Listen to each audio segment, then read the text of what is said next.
I am so grateful to live in a world where people get to choose who they are and choose who they love.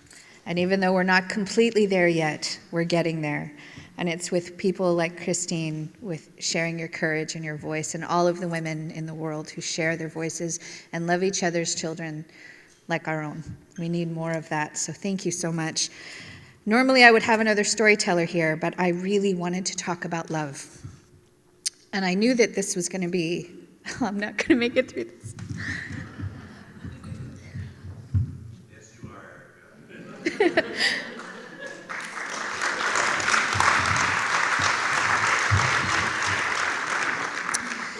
And trigger warning, because it's me, so trigger warning. If you need to take care of yourself, by all means, go do so.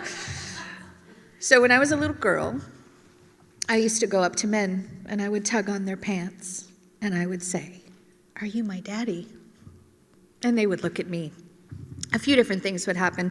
They would look at me and go, what's wrong with this kid? And kind of look around, am I on candid camera? And then they would look at me like with pity, which was my least favorite thing. Like, what kind of kid doesn't know what her own father looks like? And with my inside voice, I would point my 2 thumbs at my chest and think, this kid. Because see, I was obsessed with finding my father. I didn't know who he was. He was just this huge question mark. I didn't have his name. I didn't know what he looked like. And so I would fill the spaces in my mind of who he would be. The other kids had dads where they would get to ride on their shoulders, so I knew my father would be tall, and he would have good shoulders. And I knew he would have 2 arms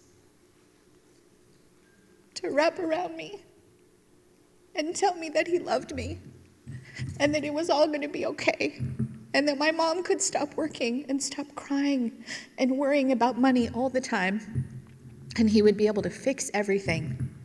And when I was a little girl, I would get down on my knees and I would pray like Mommy taught me, and I would say, please, God, let Daddy come find us. And also give me a puppy. Thank you. And then I would run to the window and I would wait. And I knew that my dad had never been there, and I didn't know how long it would take for him to find us, but I knew that my life couldn't begin until he showed up. So all through the 70s, I pulled on bell bottoms and polyester and suit pants. Never found him. Eventually, I stopped praying because it was clear that God wasn't listening. And when I was 11, we moved to California, and I figured there was no hope of finding him anymore, because how would he find us? How would we know where we were? And my body started to change. And men started to look. And sometimes they did more than look. Loneliness in a child is like a neon sign for pedophiles.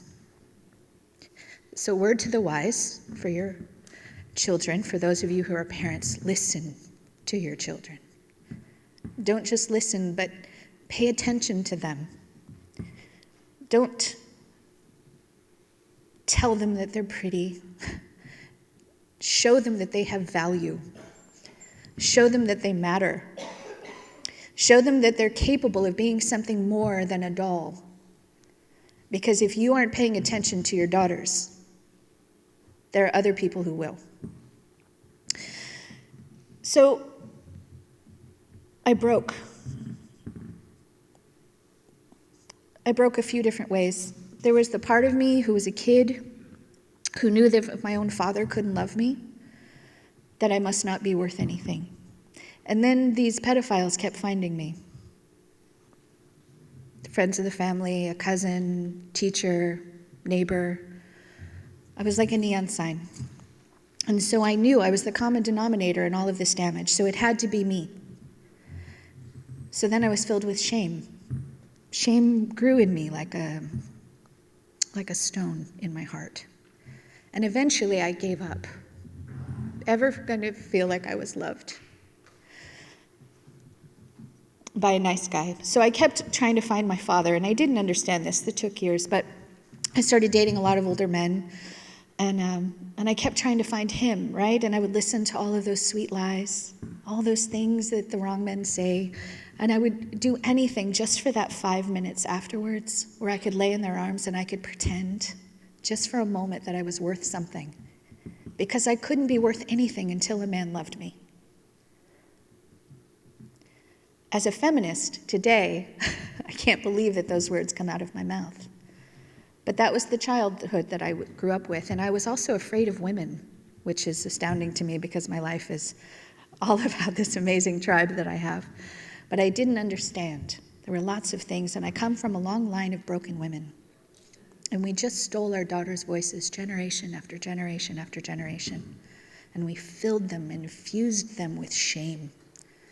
And it's so insidious, and it doesn't just go away. And I tried, like Christine, like many of us in this room, I tried filling those vacancies, right? I'm gonna drink it away, and then I'm gonna starve it away, and then that's bringing too much attention, so I'm gonna eat it and throw it up, and that doesn't work, so I'm gonna cut it away, and then I'm gonna sleep with it away, and I'm gonna smoke it away, and I'm gonna snort it away, and I'm gonna just do anything to not feel. I was so terrified of feeling, and I was so terrified of women. I was taught that women were cruel, and women had nothing that I needed. I needed love and validation, and that needed to come from men. I got sober at 17, and I found lots of men in sobriety with lots of time in sobriety. And I was 17 when I got sober and 18 when I got out of rehab. And there were these like 40 and 50-year-old men that would go like, hey, why don't you come to my house and we'll talk about the book and I'll teach you about sobriety. And I'd go, okay. Because again, my worth had to come from something else. I always looked outside of myself. I always had to find it. The magical amount of money or the magical person or the magical job or the magical size of my body, and my life could begin when I got to it. In my second year of sobriety, I ended up selling myself because I had no value. And I had stopped drinking, but I hadn't cured that part of me. I hadn't loved myself enough to stop damaging and hurting myself. And one more time, I found myself in a position where I was giving myself away. It was no longer about what anyone was doing to me. I was no longer a child. I was an adult who was taking my inner child and kicking the shit out of her. As a sober person, I'll be almost 30 years sober if I don't drink, and in December. And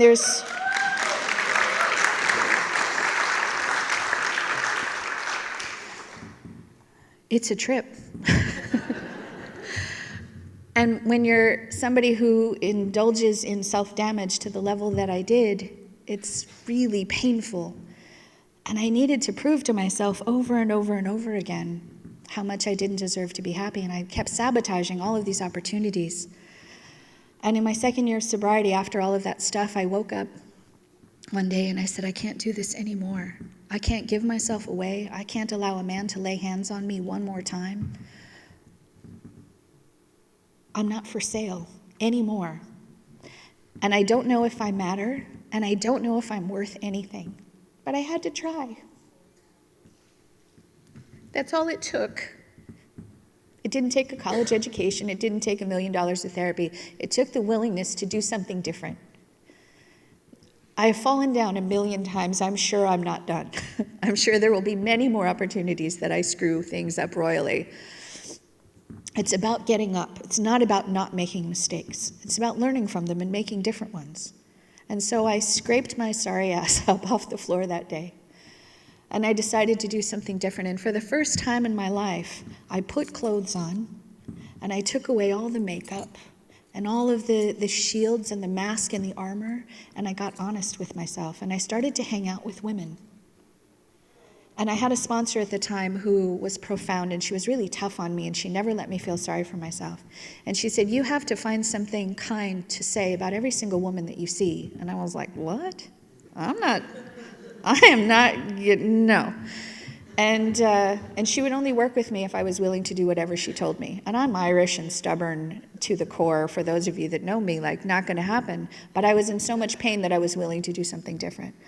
And so when I was at the checkout line and somebody was ringing up the groceries, I would stop and I would ask the cashier how her day was going. And I would notice her dimples or a twinkle in her eye or a kind smile. And I would stop for a minute and forget about me and what you were thinking of me and what I was thinking of me and how awful I was. And I started to think about other people.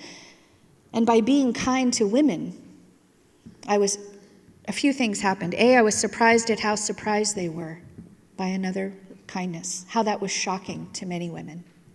And I also realized that by loving and being kind to you, that I was learning to love and be kind to myself, that I had to start treating myself the way that I would treat anyone walking down the street. That if you were precious and lovely and amazing, then maybe there was a part of me that was too.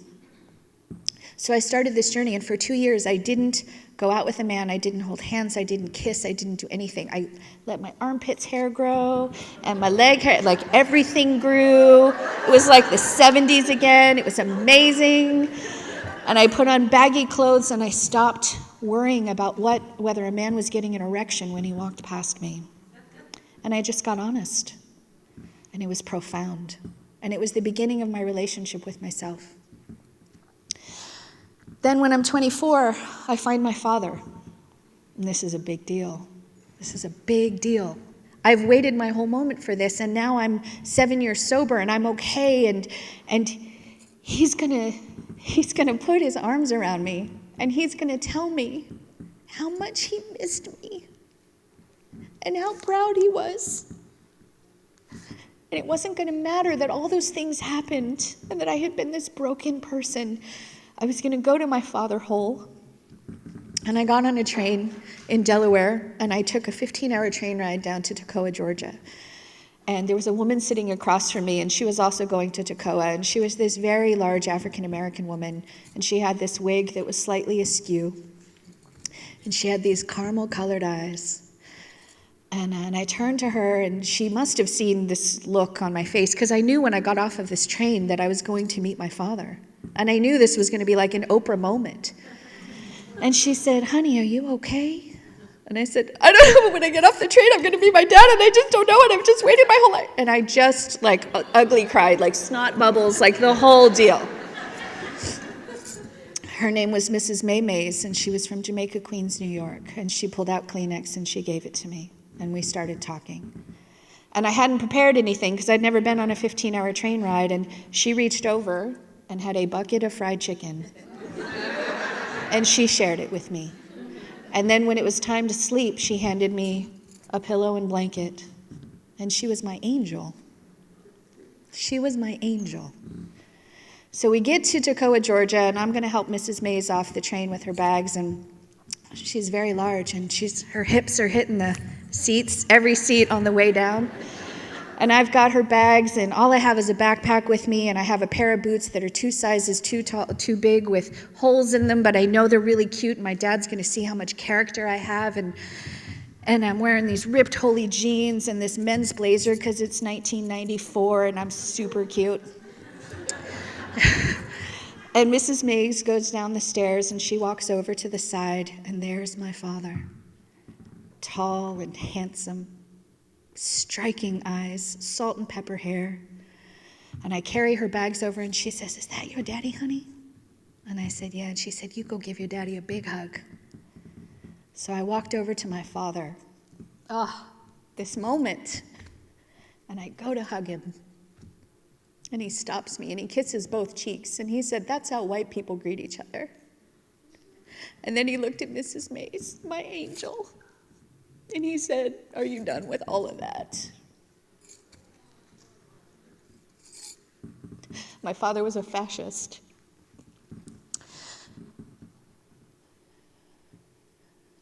He believed in Hitler. He believed in the eradication of Jews. He believed in eugenics and the racial superiority of white people. And I was dating a black Jewish Puerto Rican guy at the time, so there was a bit of a problem.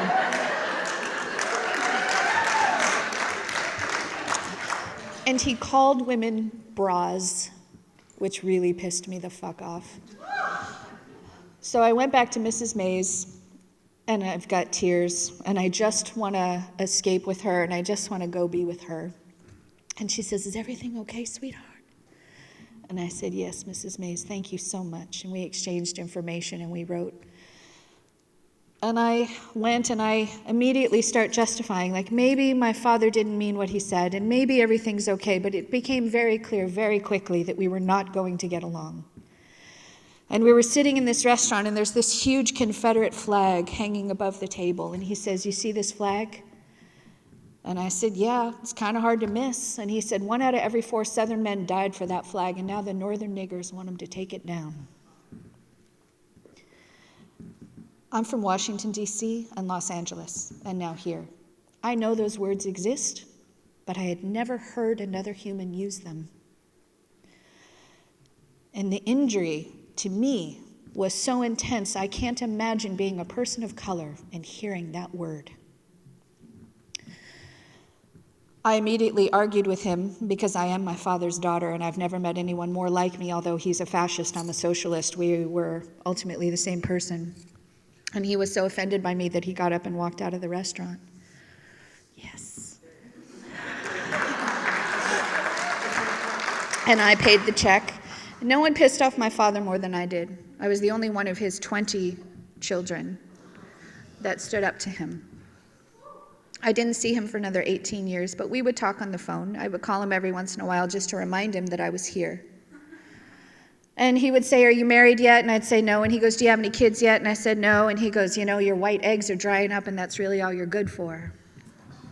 And I said, maybe if you were a better father, maybe if you'd stuck around, I would care more about having a family. And we would just go back and forth. I always won. And he'd go, well, drink lots of water, and he'd hang up the phone. I was angry for a long time, and I told him. Because if he hadn't have left, I wouldn't have been molested, and I wouldn't have been raped, and I wouldn't have been soiled, and I could have been whole. And he used to tell me, don't feel sorry for yourself. And it didn't matter if I was there. All that matters is that I got you there. And I go, that's pretty easy. That's a pretty fucking easy cop-out for you to say. That you can just have all these children and give them away and not even care. Because I'm right, and I'm righteously fucking angry. I'm angry a lot these days, which is why I pulled some of the most amazing women, because I need more love in my heart. Because it's hard to love people who are so filled with hate. In 2012, I get a call from one of my sisters, my half-sisters that I hadn't seen in 10 years, and she said, Dad's turning 80 and he'd like you to come to a family reunion. Well, the family didn't know about me. My 4 siblings from his legitimate marriage knew about me, but no one else did. And I said, I don't know if that's, Obama was about to be reelected and this was Knoxville, Tennessee, and I'm me with all of this, right? And I'm going to go down to the Deep South and see this man. And so I called my sponsor. Some of you know her, Deb W., and snot bubbles are coming out of my face. And I said, do I have to go? And she said, you got a higher power? And I said, yeah. And she said, bring it with you.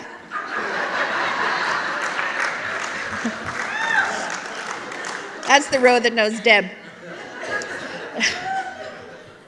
And so I went down to Knoxville, Tennessee, and my father was still my father. And he hugged me for the first time. And he put his arm around me and he said, this is my daughter.